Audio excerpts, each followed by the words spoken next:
The Tao of Self-Confidence, Episode 308. Welcome to the Tao of Self-Confidence, where I share stories of amazing women who have discovered their inner journey to self-confidence. Visit our website at thetaoofselfconfidence.com. Your inner journey to self-confidence awaits. Well, hello friend. Welcome to the Tao of Self-Confidence, where I share stories of amazing women who have discovered their inner journey to self-confidence. I'm your host today, Sheena Yap Chan, and today I have a phenomenal lady on the show today. She is a comedian, and she also has her own podcast, which is called Out of the Box Podcast, and I'm just really excited to have her on and share her story with us today. So without further ado, I'm going to introduce you to Rosie Tran. Rosie, how are you today? Maybe you can fill in a little bit more about yourself to our listeners. Hi, Sheena. Yes, so I'm a stand-up comedian, actress. I have my own podcast called Out of the Box Podcast, where I interview interesting out-of-the-box thinkers and leaders in all areas, including science, technology, religion, comedy, pretty much anything you can think of. I've had them on the show. I think that's pretty awesome. And, it's I always get excited when I can interview another Asian female podcaster, because I feel like there's not that many out there. So, I'm just really grateful to have you on and, just talk about self-confidence. So thanks again. And, Rosie, what's your cultural background? I'm Vietnamese American, but I grew up in New Orleans. So I grew up in America, but my parents are immigrants. Awesome. Well, thanks for sharing that. And, what would be your favorite self-confidence quote? My favorite quote is from Marianne Williamson. She's an author and a spiritual leader. It is, "Our deepest fear is not that we are inadequate. Our deepest fear is that we are powerful beyond measure. It is our light, not our darkness, that most frightens us. We ask ourselves, who am I to be brilliant, gorgeous, talented, and fabulous? Actually, who are you not to be? You are a child of God."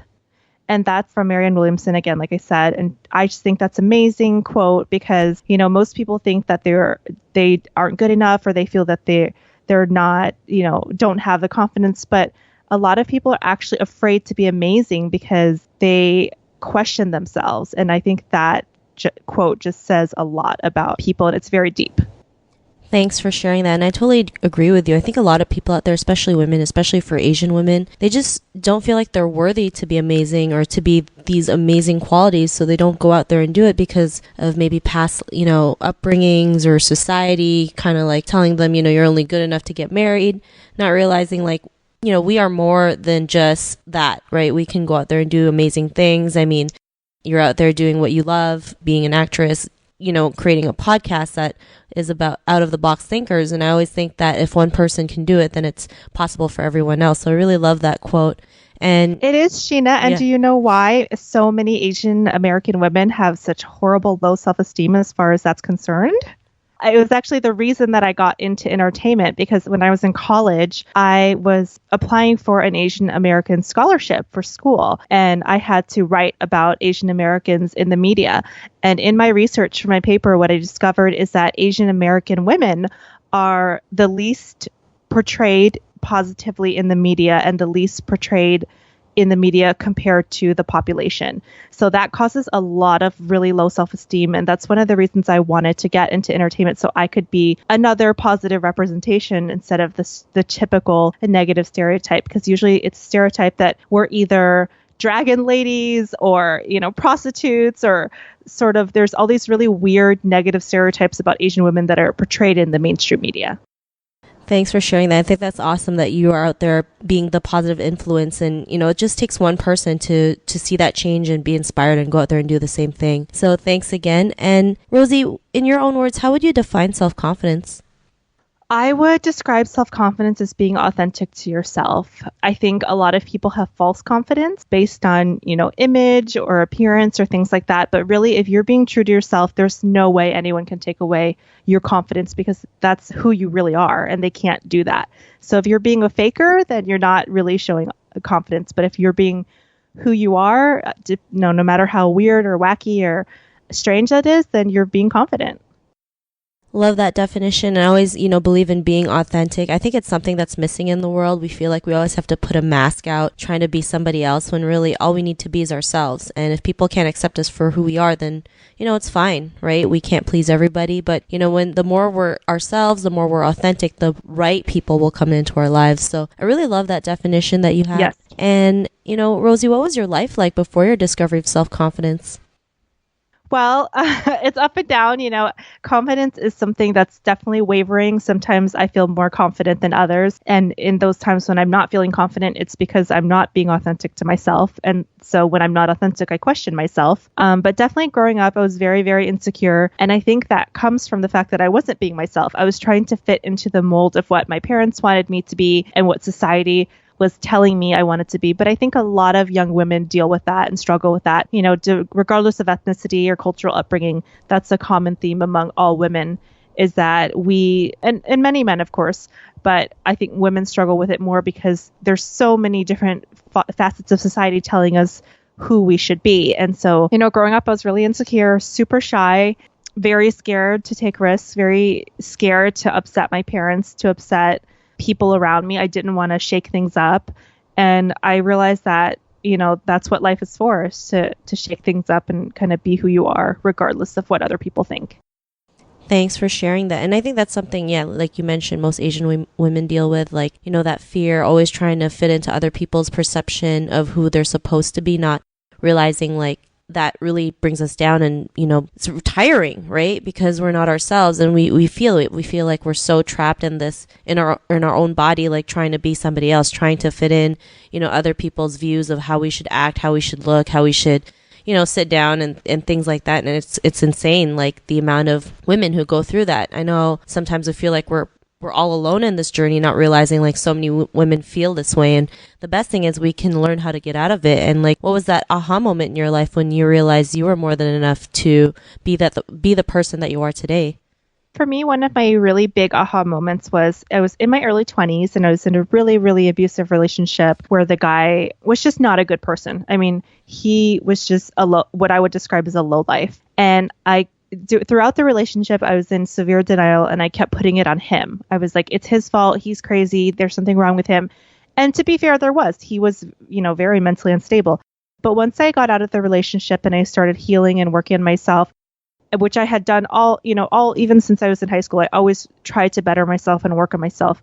I had to realize that, hey, it was because of me. It was because of my low self-esteem that I was allowing him. And I'm not victim blaming any woman who's in an abusive relationship. If you are in one, it takes an incredible amount of strength to get out of it. But it is something about you that you're choosing to stay, because someone with higher self-esteem wouldn't put up with that. So that was a huge epiphany for me, realizing that I had put up with that. I had allowed that person to, he was very controlling, but he didn't have me, chained to a back bedroom. I could have left at any time. And it was my low self-esteem that was keeping me there. So that situation, although was very painful, was amazing because it was a growing and learning experience where I realized that I didn't have to put up with that. And so there was a lot of healing and learning and growing after that. But sometimes I think the bad situations help you grow and learn more than the good ones.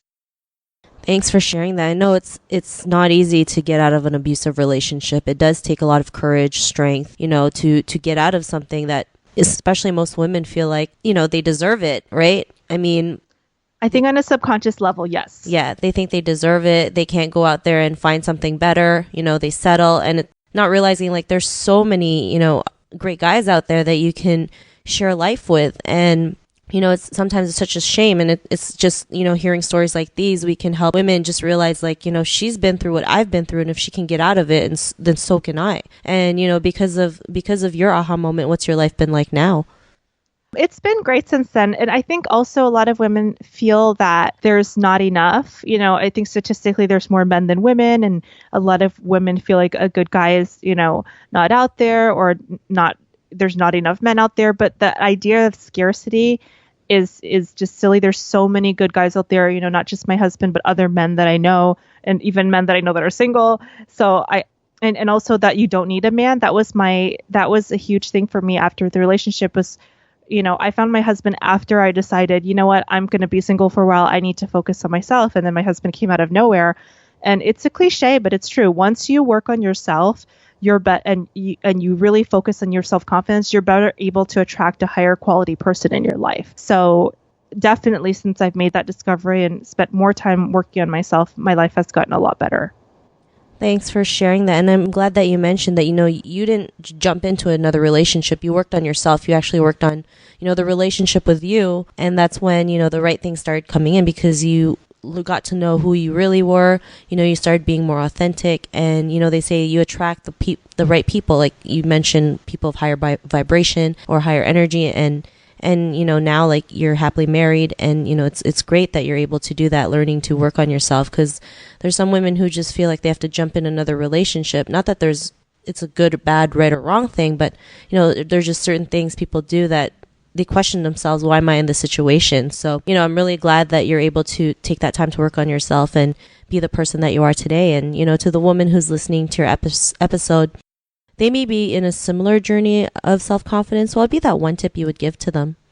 What I would say is, if you're struggling with self-confidence, you need to be by yourself. Because if you are insecure, you're actually, another quote, Marie Osmond has a really amazing quote. She says, you don't date at your level, you date at your self-esteem level. So it's like, you don't want to attract a 2 when you're being a 2. And every woman has the capability to be a 10. It's not a physical appearance thing. There are supermodels that are 2s because their personality is so sour. And there are women who may not be considered attractive who are 10s because their smile and their personality is so bright.